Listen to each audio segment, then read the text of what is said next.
بسم اللہ الرحمن اعوذ باللہ من الشیطان الرجیم بسم اللہ الرحمن الرحیم حتی اذا استیأس الرسل وظنوا انہم قد کذبوا جاءہم نصرنا فنجی من نشاء ولا يرد بأسنا عن القوم المجرمین۔ آیت کا ترجمہ حتیٰ کہ جب نا امید ہو گئے رسول، جب نا امید ہو گئے رسول اور انہوں نے خیال کیا کہ تحقیق ہم سے جھوٹ کہا گیا، آ گئی ان پر ہماری مدد، بس بچا لیا ہم نے جس کو چاہا اور نہیں لٹایا جاتا ہمارا عذاب مجرم لوگوں سے۔ یہ آیت ہے، اس پر یہ اشکال پیدا ہوتا ہے کہ جب نا امید ہو گئے رسول تو نبی اور رسول جو ہوتا ہے، السلام علیکم جی،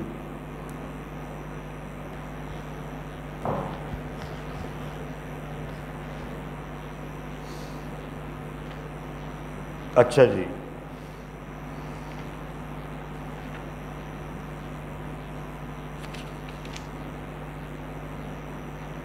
اچھا جی، بات یہ ہو رہی تھی کہ نبی اور رسولوں کے بارے میں یہ کہا گیا نا کہ جب نا امید ہو گئے رسول اور انہوں نے یہ خیال کیا کہ ہم سے جھوٹ کہا گیا تو پھر آ گئی ہماری مدد۔ اب اس پر یہ اشکال پیدا ہوتا ہے کہ نبی رسول اس پر تو اللہ کی وحی آتی ہے اور اس کو تو ہر بات کا یقین ہوتا ہے، تو رسول کا نا امید ہونا یہ تو کوئی بات لگتی نہیں ہے کہ رسول نا امید ہو جائے۔ اب اس کا جو حل ہے اس کو میں سمجھانے لگا ہوں، تو سمجھا دوں گا، پھر انشاءاللہ جب آپ کو یہ کتاب ملے گی اس کا مطالعہ کریں گے تو مزید سمجھ آ جائے گی۔ اس آیت کے اندر جو لفظ ہے نا قد کذبوا حتی اذا استیأس الرسل وظنوا انہم قد کذبوا، اسے مخفف بھی پڑھا گیا ہے اور مشدد بھی پڑھا گیا ہے۔ مخفف کذبوا اور مشدد کذبوا، مشدد ہو گیا کذب۔ دونوں صورتوں کے اندر یہ اشکال پیدا ہوتا ہے۔ بخاری وغیرہ حدیث کی کتابوں میں ہے کہ حضرت عروہ رضی اللہ تعالی عنہ کہتے ہیں کہ میں نے حضرت عائشہ صدیقہ رضی اللہ تعالی عنہ سے دریافت کیا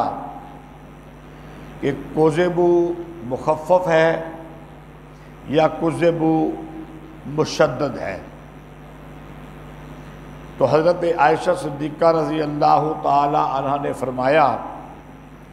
کہ کذبوا مشدد ہے۔ تو حضرت عروہ کہتے ہیں آگے میں نے ان کی وضاحت،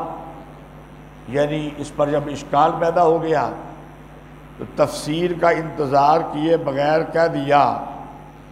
کہ رسول کو تو یقین تھا کہ ان کی قوم نے ان کی تکذیب کی، تو پھر ظن کا ذکر کیسا ہے، پھر ظن کا ذکر کیسا ہے؟ کیونکہ جب اسے مشدد پڑھا جائے نا تو معنی یوں بنتا ہے حتیٰ کہ جب نا امید ہو گئے رسول اور انہوں نے خیال کیا کہ ان سے جھوٹ کہا گیا، یعنی جو ان کی امتیں ہیں انہوں نے ہم سے جھوٹ کہا، امتوں نے جو ان کے برادری کے لوگ ہیں، جو اس شہر کے لوگ ہیں، تو رسول کو تو اس بات کا یقین ہے کہ ان کی قوم نے تکذیب کی ہے، تو پھر رسول کو یہ خیال کیسے آ گیا کہ ہم سے جھوٹ کہا گیا، انہوں نے تکذیب نہیں کی؟ تکذیب تو انہوں نے کی ہے۔ تو حضرت عروہ نے سوال کیا تو پھر ظن کی وجہ کیا ہے کہ خیال کیا؟ رسول کو تو یقین ہے۔ تو حضرت عائشہ صدیقہ رضی اللہ تعالی عنہ نے فرمایا ہاں، ان کو اس بات کا واقعی یقین تھا۔ تو میں نے کہہ دیا پھر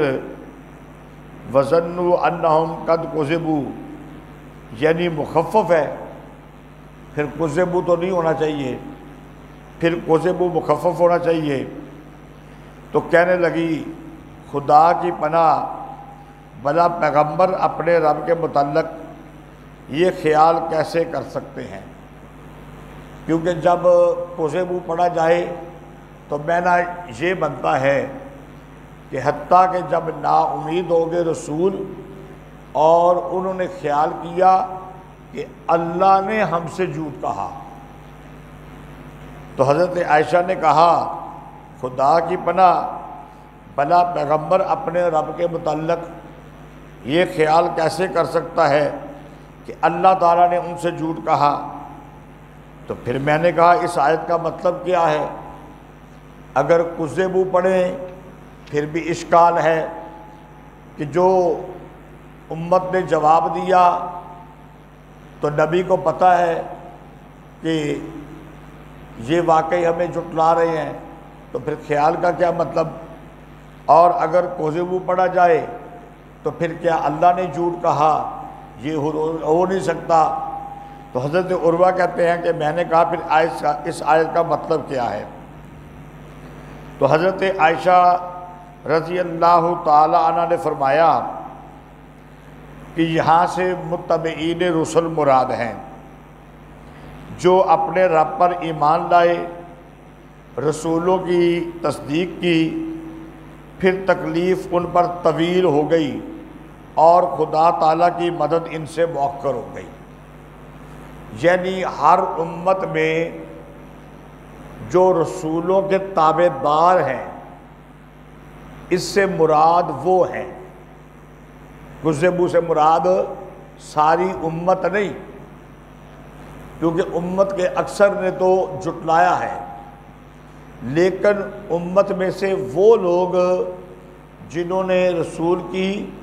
اتباع کی، تابع داری کی، اللہ کو وحدہ لا شریک بنایا اور پیارے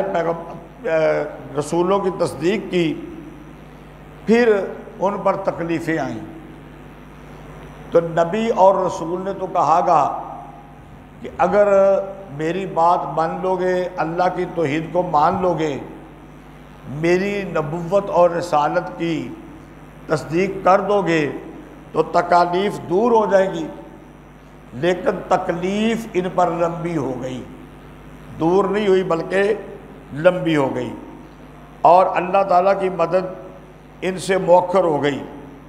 حتیٰ کہ ان لوگوں سے تو بالکل ہی نا امید ہو گئے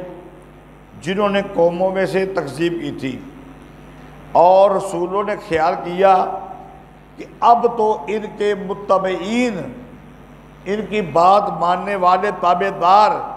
یہ بھی جھٹلانے کو آ پہنچے ہیں۔ پہلے تو جو نہیں مانتے تھے انہوں نے جھٹلایا، اب جب اللہ کی مدد مؤخر ہو گئی، ابھی آئی نہیں، تو جنہوں نے مانا تھا وہ بھی جھٹلانے پر آ گئے ہیں۔ تو رسولوں نے یہ خیال کیا، رسولوں نے یہ خیال کیا تو ان کو اللہ تعالیٰ کی مدد آ گئی، تو اس کا یہ حل نکالا گیا۔ تو پھر حاصل اس حدیث کا یہ ہوا کہ کذبوا مشدد پڑھنے سے یہ اشکال آتا ہے کہ رسول کرام کو مکذبین کی تکذیب کا یقین تھا، تو پھر ظن کا معنی کیا ہے؟ اور کذبوا مخفف پڑھنے سے یہ اشکال لازم آتا ہے کہ پیغمبر تو معاذ اللہ یہ خیال نہیں کر سکتے کہ ان کے سامنے وعدہ عذاب کفار میں جھوٹ کہا گیا، اور بظاہر یہی معنی معلوم ہوتا ہے۔ تو حضرت عائشہ نے قرأت تشدید کو پسند کیا ہے، کذبوا کو، اور فرمایا گیا ہے کہ کذبوا ماضی بمعنی سیکذبون مضارع ہے۔ معنی یہ ہے کہ پیغمبروں نے خیال کیا کہ اتنی مدت گزرنے پر بھی کفار پر عذاب نہیں آ رہا، اور جو تابع دار ہیں رسولوں کے وہ تکلیف برداشت کرتے جا رہے ہیں، تو اب ان کا توحید پر قائم رہنا یہ مشکل ہو گیا ہے کہ کہیں اب یہ لوگ بھی تکذیب کرنا نہ شروع کر دیں۔ تو جب یہ کیفیت ہو گئی نا رسولوں کے تابع داروں کی، تو اللہ تعالیٰ کی طرف سے مدد آ گئی۔ تو یہ وہ حل ہے جو کہ نکالا گیا ہے اس کا، اور یہ حدیث ہے بخاری کے اندر بھی، اور یہ حضرت عروہ رضی اللہ تعالیٰ عنہ کو سوال ہے،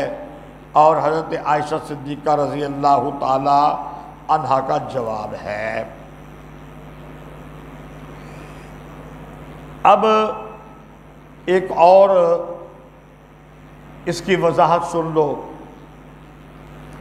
علامہ ابن تیمیہ رحمۃ اللہ علیہ اس آیت کی تقریر اس طرح فرماتے ہیں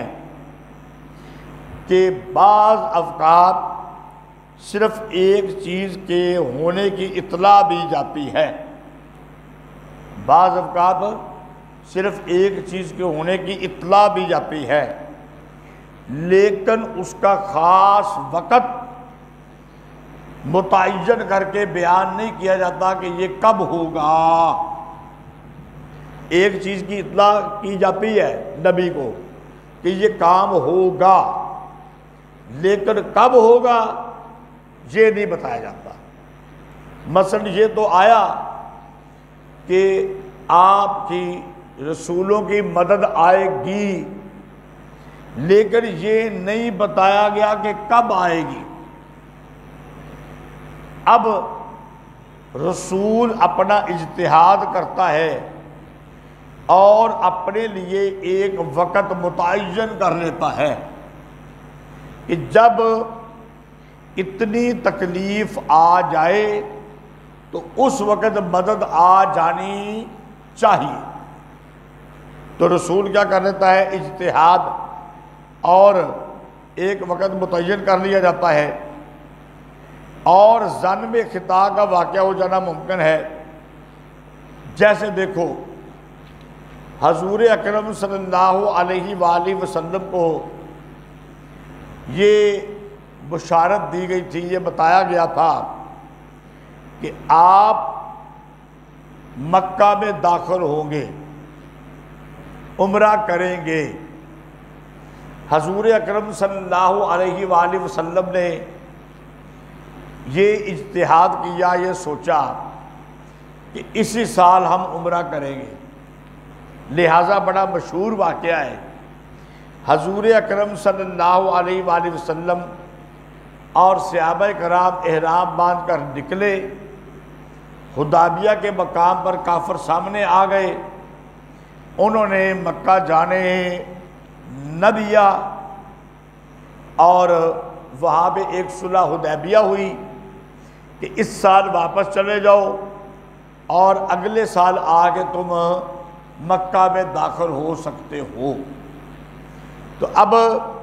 آپ صلی اللہ علیہ وآلہ وسلم نے تو جب یہ بشارت ملی کہ ہم مکہ میں داخل ہوں گے تو یہ سمجھ لیا کہ اسی سال داخل ہوں گے، تو صحابہ کو لے کر چل پڑے، لیکن وقت کا تعین چونکہ نہیں تھا، صرف یہ تھا کہ آپ پہنچیں گے وہاں پہ۔ تو جب وہاں پر پہنچے تو اس سال آگے وہ مکہ میں داخل نہ ہو سکے۔ تو نبی یہ خیال کر لیتا ہے اپنی طرف سے کہ اس کا یہ وقت ہونا چاہیے، لیکن جب وہ وقت آ جاتا ہے پھر بھی مدد نہیں آتی، تو نبی پھر کہتا ہے کہ جو میرا اپنا خیال تھا نا وہ صحیح نہیں نکلا، جو میرا اپنا خیال تھا کہ یہ وقت اب یہ کام اب اس وقت میں ہوگا، تو میرا اپنا خیال ٹھیک نہیں نکلا۔ تو وہ خیال تو نبی نے خود کیا تھا، تو اس میں کوئی حرج والی بات نہیں بنتی کہ جو میں نے خیال کیا تھا کہ اب مدد آئے گی تو میرا خیال ٹھیک نہیں لگ رہا، ابھی مدد کا وقت نہیں تھا۔ تو جب نبی یہ سوچتا ہے کہ جو میں نے خیال کیا تھا وہ تو ٹھیک نہیں نکلا، تو جب بات اس انتہا کو پہنچ جاتی ہے تو اللہ تعالیٰ کی طرف سے پھر مدد آ جاتی ہے۔ تو یہ جو آخری چیز ہے نا، یہ تو ہم سبق میں پڑھاتے ہیں، اور کل میں نے صرف اتنا ہی پڑھانا تھا، لیکن اب میں نے کہا چلو جو حضرت عروہ اور حضرت عائشہ کا مکالمہ ہے بخاری وغیرہ حدیث کے اندر، اور وہ کتاب میں موجود ہے، وہ سارا پڑھ کے بھی سنا دوں، اور آپ کو یہ بھی پتہ چل جائے کہ یہاں پر دو قراتیں بنائی جا سکتی ہیں، کذبوا بھی اور کذبوا بھی۔ اگر کذبوا بنائیں تو پھر جو کافر ہیں ان کے متعلق نبی کا خیال آتا ہے کہ انہوں نے ہم سے جھوٹ کہا، حالانکہ نبی کو تو یقین ہے، اور اگر کذبوا پڑھیں تو پھر اللہ تعالیٰ پر بات آتی ہے کہ اللہ نے ہم سے جھوٹ کہا، تو اللہ کی پناہ حضرت عائشہ نے کہا یہ کیسے ہو سکتا کہ اللہ جھوٹ کہے۔ تو یہ اس کا آیت کا حل ہے جو مفسرین نے پیش کیا، اور حضرت والد محترم رحمۃ اللہ علیہ نے اپنی اس کتاب کے اندر درج کیا۔